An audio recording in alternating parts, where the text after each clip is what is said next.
Welcome to Hockey Nights in Vegas, Season 2, Episode 6. My name is Eddie Ribkin. I'm joined, as always, by my co-host, Joe Payne of the Las Vegas Advisor.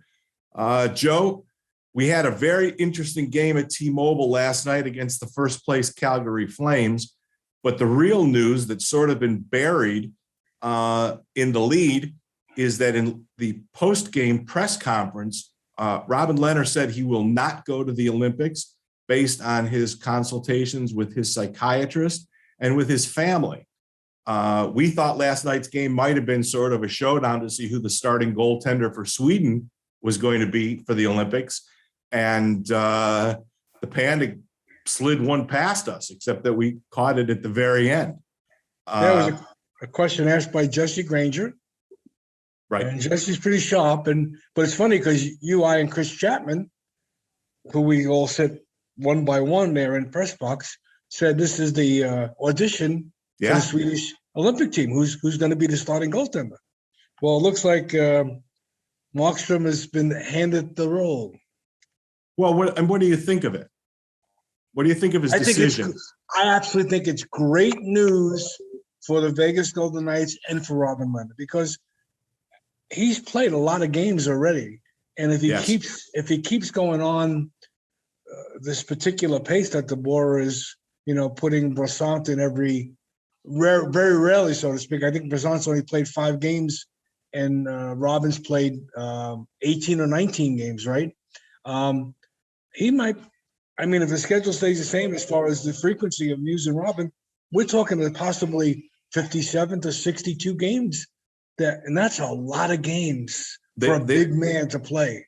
They were talking on the NHL Network yesterday that there's 5 goalies on track to play more than 60 games this year. And Robin's one of them, right? And Robin is absolutely one of them.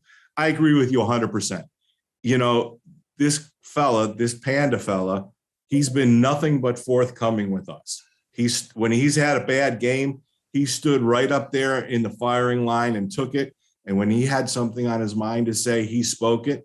And last night he was, would you say he was a little subdued, maybe, for his normal, how we get him right after the game, especially after a pretty big win?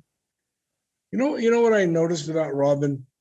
Sometimes him speaking to us, so to speak, seems to be painful for him, because and I actually feel for the guy, because it's almost like he's constantly checking himself to not say something he's not supposed to say, not speak out against the NHL, or not be as candid as he has been. Even though he'll never admit it and the NHL admit it, he was called in on the carpet on him being outspoken about how drugs are being issued to players to play through pain and all the other nonsense. So I think you can see when he comes to the podium that he's almost like self-checking himself, and it's almost watching him is painful sometimes. He seemed to me, I was surprised at what we got from him. I mean, last night was, for this season, certainly the signature win, and we'll get to that as soon as we sort out the Panda and the Olympics and everything else like that. But I kind of thought we were going to get a little bit more upbeat, a little bit more, not rah-rah, because he's not a rah-rah guy. No. But, he paid the right accolades and everything. But I thought we would get more information sort of on his thought process when it came to making the decision, other than a 1-sentence thing. After consulting with my psychiatrist and my family, I decided I'm not going to play. Me, 100% for the man, Robin Lehner. God bless him. You know what? If he feels like that's going to be like a bubble situation and the players are going to be locked up and basically quarantined and released to play in the Olympics, he explained how difficult the bubble life was to him. And for him to just stand up and say, you know what? I ain't doing it again. More power to him. And from the Vegas Golden Knights side, I'm okay with him having a couple 3 weeks off to just skate and stay in shape and heal up some bumps and bruises, because by the time end of January comes, he's tracking 30 games probably.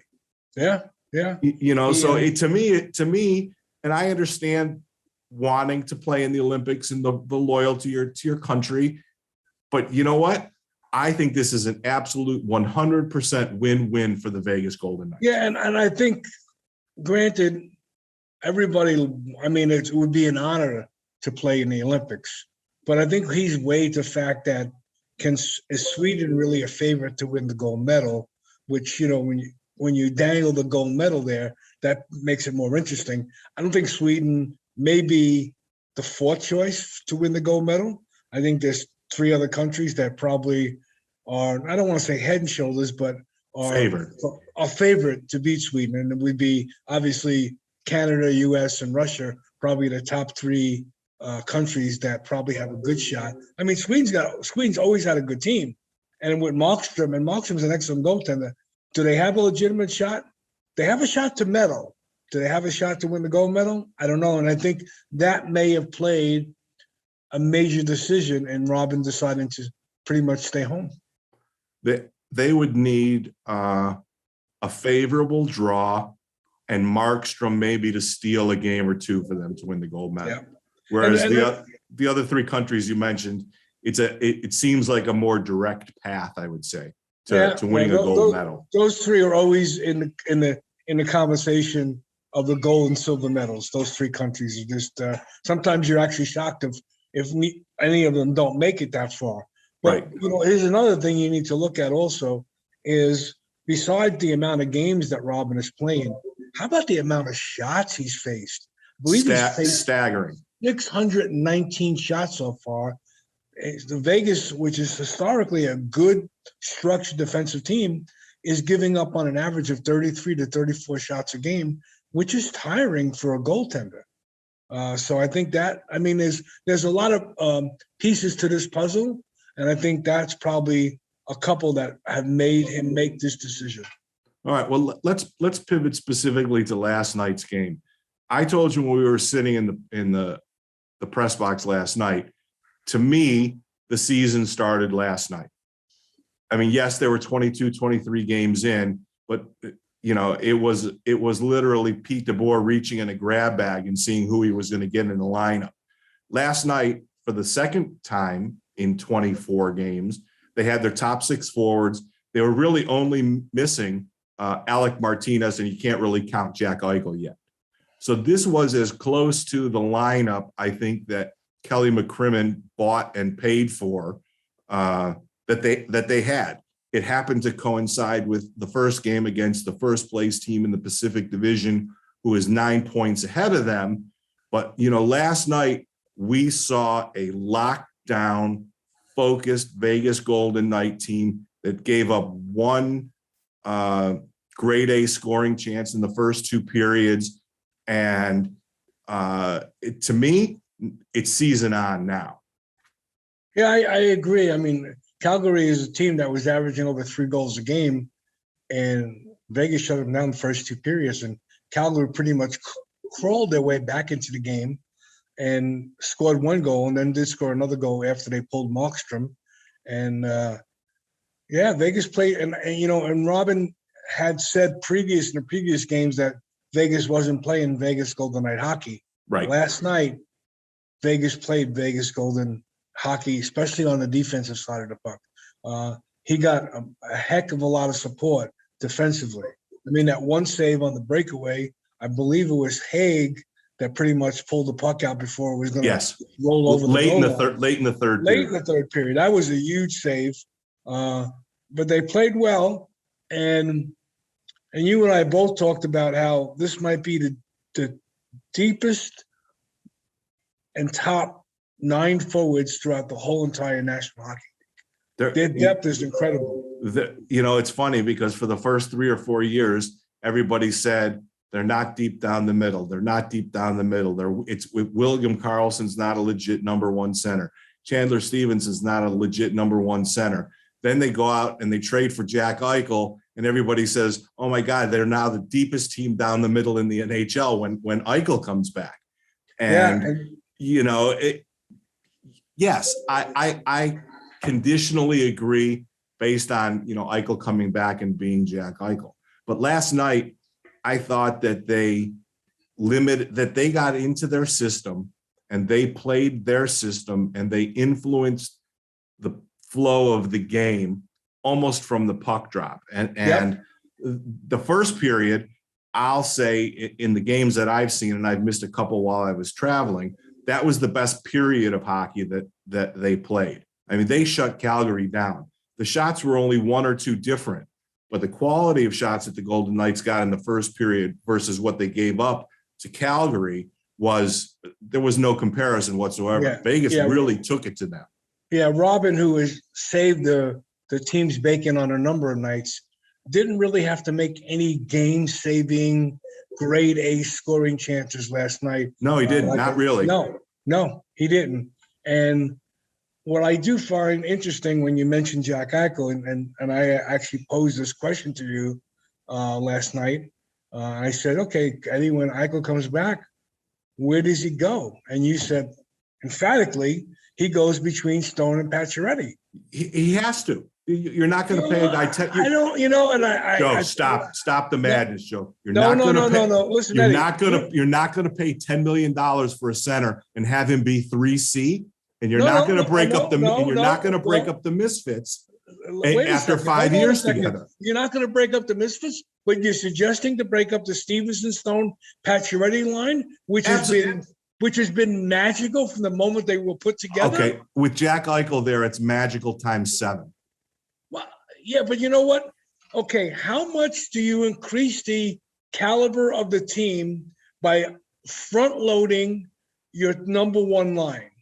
Now, I'm not saying you got to put Jack Eichel down to the third line. I'm suggesting that you put Jack Eichel between Marchessault and Riley Smith and move Carlson down to the third line center, and you move Nick Waugh down to the fourth line center, and you are solid as can be. And I'm going to use Edmonton. Yeah, I know you're shaking your head. I'm going to use Edmonton as an example. They have the two most prolific goal scorers in the league in Draisaitl and Connor McDavid. Do they play together? Does Dave Tippett play them together? Most of the time, no. Not this year, not now. And and where are they this year? They've been either in first or second place the whole entire, even though it's only a quarter of the season, they're playing much better now that they split Draisaitl and McDavid up. And I'm thinking, and I wrote this in my article, that maybe DeBoer looks at that as a model and says, maybe, I know if I put Eichel on the first line between my two big guns, boy, I got a dynamic line. But if he does that, he has three. If he does that, he has 3 dynamic lines. You don't think it? I was a little critical of Janmark a couple episodes ago. Didn't look like he was all the way there physically. And Dadonov, we've learned that when players come to the Golden Knights, there's a learning curve for Pete DeBoer's system. 20 games or 30 games. Everybody that's sort of come here, it takes a minute. But now, Dadonov has 7 goals, out of nowhere. Nick Waugh said in the post-game press conference last night, he found a little bit more offense in his game because he played between Pacioretty and Stone. If you stack them the way they're going to be stacked, and I'll bet you anything you want, they ain't putting $10 million anywhere but 1C. That third line now of Chandler Stevenson between Dadonov and Janmark, that's a matchup disaster for everybody because there's a significant depreciation when you go down lineup into the bottom 6 in the NHL. We'd agree upon that. That third line of the Golden Knights, and even the fourth line now, when you put Waugh between Kolasar and Pick, Amadio or whoever survives the waiver wire, pay cut slaughter that's coming when Eichel has to go in. They're not a physical team anymore, but man, oh man, they're going to be able to light the lamp from just about everywhere. And I don't see there being any reason whatsoever, unless there's no chemistry when Eichel comes back, and he'll have plenty of time to practice. Here's the counterpoint to that. There's only one puck, Eddie. Yeah. Okay, there's only one puck, and a guy like Stone and Eichel, they're puck hungry guys. They can only share. They can't share the puck. So I think. Do you think Stone's puck hungry? He's got one. He's got 1 in 5 right now. I think Stone is more of a facilitator off the wing than a pure goal scorer. Well, yeah, but he defensively, Stone makes the line.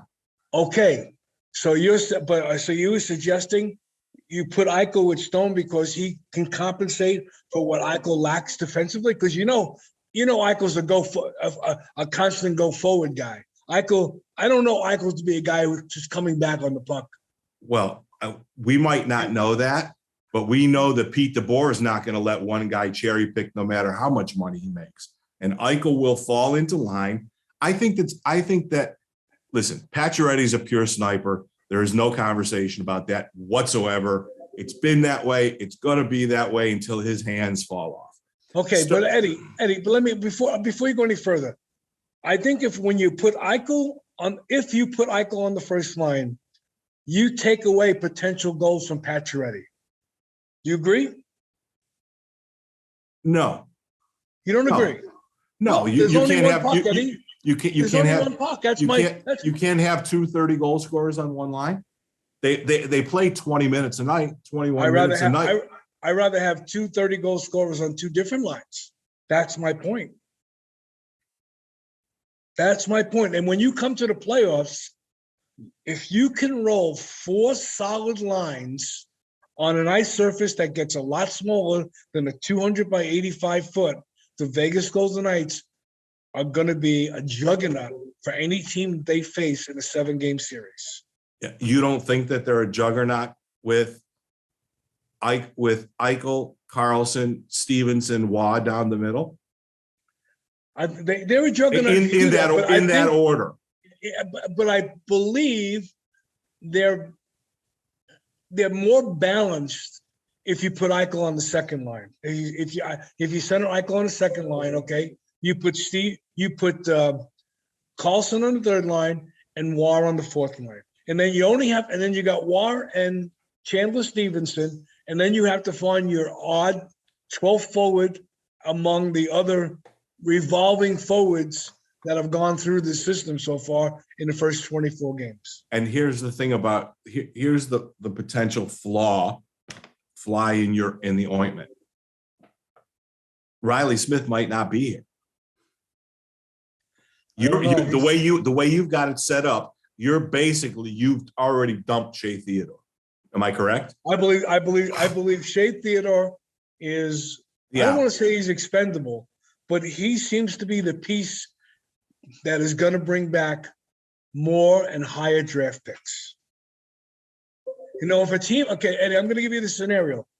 Come the trade deadline, if there's a team who believes they're missing a top defenseman, and Shea Theodore is available, the price for Shea Theodore is going to go up. Okay. Now, has he lit it up this year? No, but he missed all the training camp. We don't really know how much the cancer has affected his overall strength and play. So maybe that's part of the reason why he hasn't really been lighting it up between the cancers of 2 years ago and missing basically all training camp. But he's got 20 plus games under his belt. You would think that he would start to get in the groove, so to speak. I think Stevenson. I'm sorry. I think Shea Theodore goes before Riley Smith goes, because they can ride Riley Smith out because he's coming off the books next year, and he may consider taking a haircut, as you like to refer, on his next contract. He might want to stay here in Vegas. He would have to take a massive haircut. No, not if they're releasing Janmark is in his last year. Janmark is probably all but gone after this season. That's 2. What's that? That's $2 million. That's 2. If they get rid of Theodore, which I believe is $5 million, that's 7. Okay, you got to get rid of one more body to fit Eichel in. Is it McNabb, who's like 2.5, I believe? Or you waive Hutton, Amadio. All right. Yeah, I mean, Um, you make a package deal to try Well- to get try to get, because they're basically entry level contracts or very small contracts. Yeah, so so to speak. three of them. Yeah. Yeah, I mean, you could go with that. I don't see them. I believe Riley Smith is the second leading scorer on the team. Chandler Stevenson's number one. Do you really move Riley Smith at the trade deadline? I mean, he's been terrific, especially on the penalty kill. He's having a bounce back year without question, especially compared to last year. Oh yeah. But here's the kink. You say at the trade deadline, right? At the trade deadline. Which is normally in February, but it's going to be in March this year. But what if Eichel's ready before that? I think they held him out. You think they Kucherov him? Yeah, that's plan B, by the way, where you don't have to move anybody and you just hold Eichel out. You know, hold him as your trump card. Wow. Somebody who's never played a game in the organization. Doesn't like you said, he can practice and work with the team. Yep. He'll start skating with the team as soon as he gets back. And we all know you can't simulate game conditions with practices, but systems you can. Yes, systemic. Exactly. You can teach the systems. Right. But if that gives you the best opportunity to circumvent the salary cap and have a legitimate shot at the Stanley Cup, because if they have Eichel and they don't really lose any of the current bodies going into the playoffs, they're the favorite to win the Cup over Tampa Bay. I think that I made Eddie Rifkin silent. Really? Is that possible? I think that they're a legitimate Stanley Cup contender, regardless of how the backside shake happens and if they lose anybody. I agree with you that if Eichel and everything is predicated if Jack Eichel comes back and is a 3/4 of a point to a point a night guy. I think that they are pretty close to, if not the favorite for the Stanley Cup. I am a little concerned, whereas Kucherov has played in Tampa system and had a bunch of games, live game action.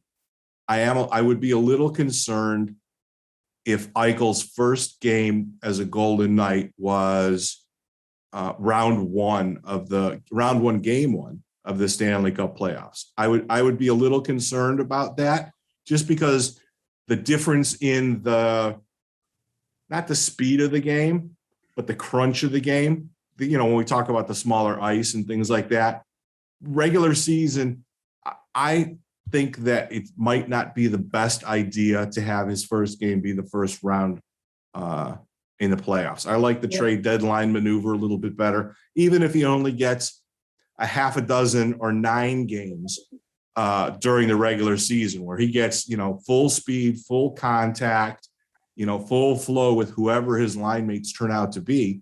I think it's important that he gets some regular season action in under Pete DeBoer's systems, because certainly Pete DeBoer's systems are a little bit more complicated and significantly more defensive oriented than perhaps what he saw in Buffalo the last few years. No, I understand that, but didn't Kucherov not play until the playoffs last year? Yeah, but Kucherov, it wasn't his first year in Tampa.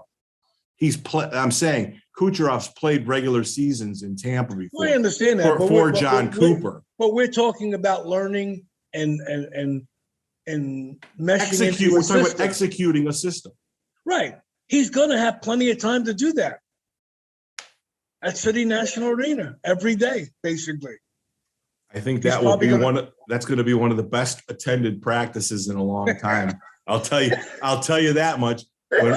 When we get our email from Sage and we get the late December schedule, and somebody from the NHL network breaks the news that Jack Eichel's on a plane back to Vegas, it's going to be an awful lot of us at those first couple practices. I agree. There's probably 2 ways for the Vegas Golden Knights to go about this. And one is, like you said, moving some bodies and contracts at the trade deadline.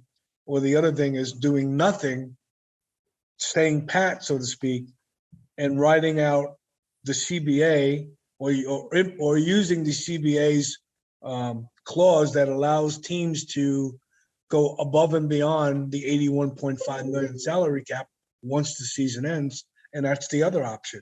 That's probably the best option for Vegas, because then at the end of the season they can make a decision who's going, who's staying.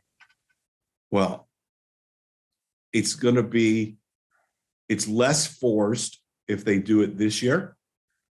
If they wait and they use the loophole, the CBA loophole, then teams basically know that they can come rape and pillage the Golden Knights in the offseason because they have no choice but to eliminate a whole bunch of salary.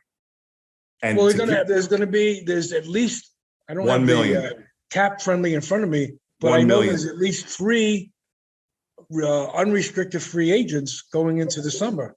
One being McNabb, one being Riley Smith, and one being Janmark. There's a couple of restricted free agents. So Waugh and Coughlin and Kolasar, maybe something like that. I'm not sure, but what I'm trying to say to you is that they're better versed to negotiate something after the season, because their goal is really, there's no mystery what their goal is. Their goal is to win the Stanley Cup at any cost possible. They've gone out and signed every big name free agent that became available. When you and I sat in a press box with Steve Kopp and said, we don't think they can do it. How do they get around doing it? Well, guess what they did? They went out and got Eichel. The same thing with Pietrangelo, or as ESPN calls him, Peter Angelo. No. That's the coach. ESPN calls him Pat Rangelo. Pat Rangelo, I know. Pat Rangelo. Watching that game the other night on ESPN Plus Hard. was painful. Hard. It's hard. You and I have talked about, do you think we could do play-by-play? And we're like, no, we can never do play-by-play. But after watching what ESPN spoon-fed us the other night, it was Friday night, right? Friday night game. Yeah. Oh, my God. I mean, even chicken. tempted. I mean, how do you explain chicken parm? He had nothing. And as you said, they had like 2 days to prepare for the game. They know what game they're doing. Yeah. Right? They knew that the goal. Listen, One of the announcers said Vegas is 0 for 15 on the power play. After the game before, they scored 2 power play goals and 2 shorthanded goals. Yeah, and then when they scored, then the female announcer, I believe her name is Hextall, right? Her last name is Hextall. I think she's Ron Hextall's niece, but I'm not positive. Okay. She said, oh, that was Vegas's 3rd power play goal in their last 2 games. Wait a second. Ray just said 10 minutes before they were 0 for 15 on the power play. Which one is it? Oh my God. It was hard viewing. It was painful. You know, I had some of my readers message me and said that they actually turned the volume off and they listened to Dan Duva do the radio play-by-play. And I probably should have done that also, because I was cringing when I was watching the game. I'm like, oh my God. And this is a service you have to pay for. ESPN Plus is not part of the normal package. No, I know. Horrible. So a big win against Calgary, a couple of days off, and the Golden Knights are 0-5-0 the last 5 games when they've had 2 days off. Yep. And who's coming to town on Dallas. Wednesday night? The hottest team in the NHL. Yeah, they're hot, but they're in 6th place. They're 6-0 in their last 6, and they're in Arizona tonight. Which is probably going to be a win. You'd suspect that it's probably a win. The only more sure win would be if they were playing the Flyers. Sorry, John, had to swing for that one. The Flyers are in a tailspin. I mean, they were losing 4-1 tonight to Colorado, and they got. Last time I looked, it was 4. They came back and made it 4-3. 5-3 was the last I saw. They're well on their way to giving up another touchdown. Or maybe just a touchdown without the extra point. Yeah, and that could be happening as we speak. But Dallas is coming to town, and they're running hot. their young goalie Ottinger is playing very well. The former San Jose Shark enemy number 2, Joe Pavelski, is playing with Rope Hintz, and they're lighting it up. It's going to be a very good challenge for the Golden Knights. And I would suspect that they're probably going to have a pretty exhilarating practice tomorrow, because I'm sure that Coach DeBoer and the guys are aware that with 2 days off, they've lost their last 5 games. Oh, yeah. I would expect it to be a pretty spirited practice tomorrow and a really good game. Wednesday. Wednesday night. And the bigger game is against Minnesota on Sunday, who's on top of the West Conference. And they're playing well also. Don't forget about the Flyers. That's important. Wow. It's important. It should be an easy 2 points. That's how important it is. Yes, it should be indeed. So they're what, 13-10 now? 14-10. 14-10. They picked up a big 4-point. That was a 4-point. That was a 4-point game. A big 4-point game. But as much as it was a big 4-point game in the standings, I think it was very much a flag planting moment to say, all you people who were all panicked about the Golden Knights, and somebody on the NHL Network said, I'm not sure if they're going to make the playoffs. And oh my God, and if they get there, they could do some damage. And so let's all pump the brakes a little bit last night. We saw the Golden Knights team that Bill Foley bought last night against Calgary. And we saw the team that will score a bunch of goals when they get the rest of the way healthy. When Alec Martinez returns to the lineup and they start to integrate Jack Eichel, they are not a threat not to make the playoffs. let's just say I'm pretty secure in saying they're going to make the playoffs. I do have a question for you, Eddie. When you look at the lineup, and we're not going to rehash to Eichel where he goes, but who do you see as the 12th forward making this team going forward? I thought Amadio had a pretty good game last night.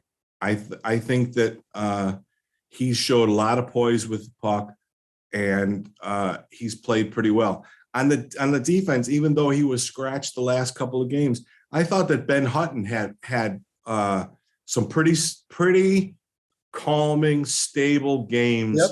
And added a little bit of piss and vinegar back there, a little bit of physicality in addition to McNabb. I think it's just I don't think there's any way to handicap it. I mean, there's probably 4 guys competing for it. We haven't even talked about Nolan Patrick yet. Well, that's that Nolan Patrick is McCrimmon's boy. He's McCrimmon's boy. He's on a $1.2 million deal, and his upper body injury, you could easily speculate with his past history with migraines and things like that, is probably a concussion. So you have Nolan Patrick, you have Amadio. There's 5 guys, not to mention there's a couple of guys in the AHL that are lighting it up. I thought Lecision played well when he was up here too. I thought those kids, if they win a ring this year, they should get a ring because they kept the boat from sinking for the first month and a half of the season. Absolutely. And the Boras also performed a little bit of David Copperfield magic. Yes. By getting this team to scratch and claw their way to 14-10. Float. Without right? it. But yeah. Stay in the pack. That's what they said. We just want to stay in the pack.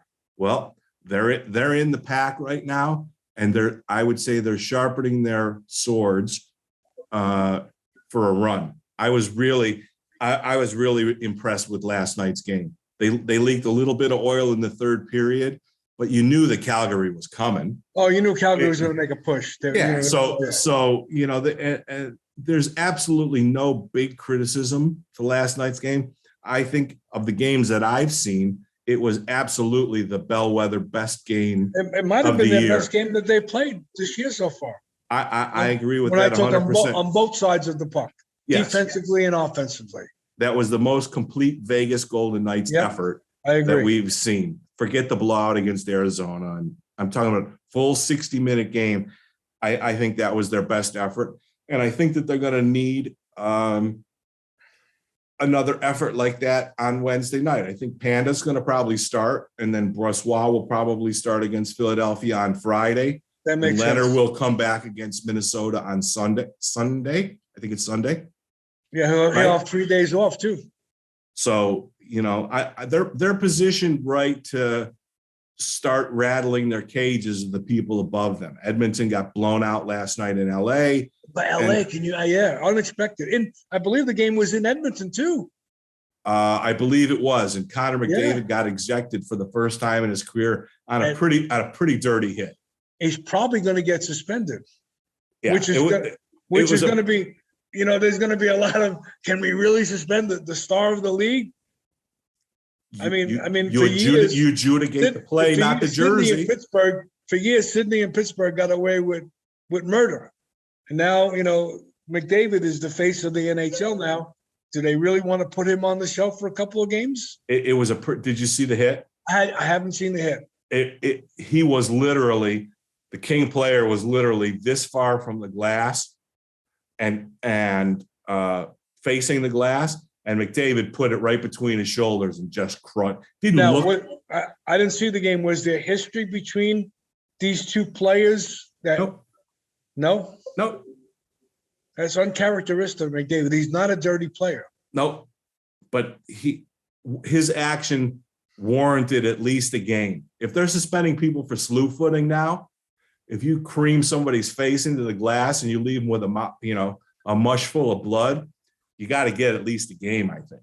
Well, are they going to consider him getting thrown out of the game as the 1-game suspension? Nah. Okay. I don't. It'll be interesting to see. I don't think so. I don't think that they can. I mean, they're supposed He's not getting any more than 2 games. No. He's a first-time offender, but he could get a game for that. I mean, you're supposed to adjudicate.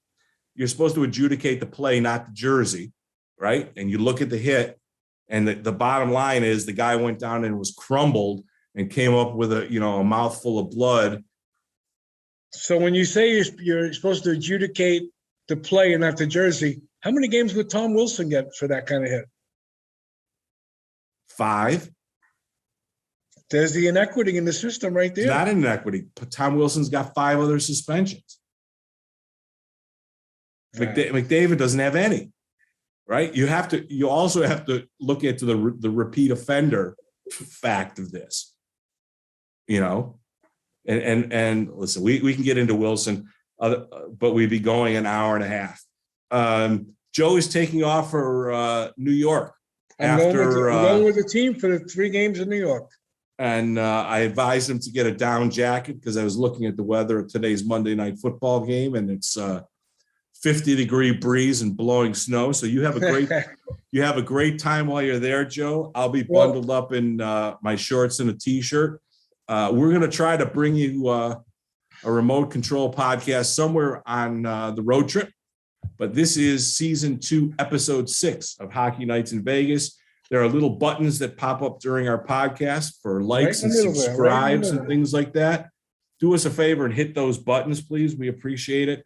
Feel free to comment, send us emails, do whatever you want. We love to interact with people who think that what we're doing is pretty good. Got anything to end it with? No, I'm off to the frigid weather of the East Coast. Well, not yet, but on Monday. Perfect. I'll be on my patio having a cigar. Thanks, everybody. Thanks, everybody, for watching. We'll see you again in a few days.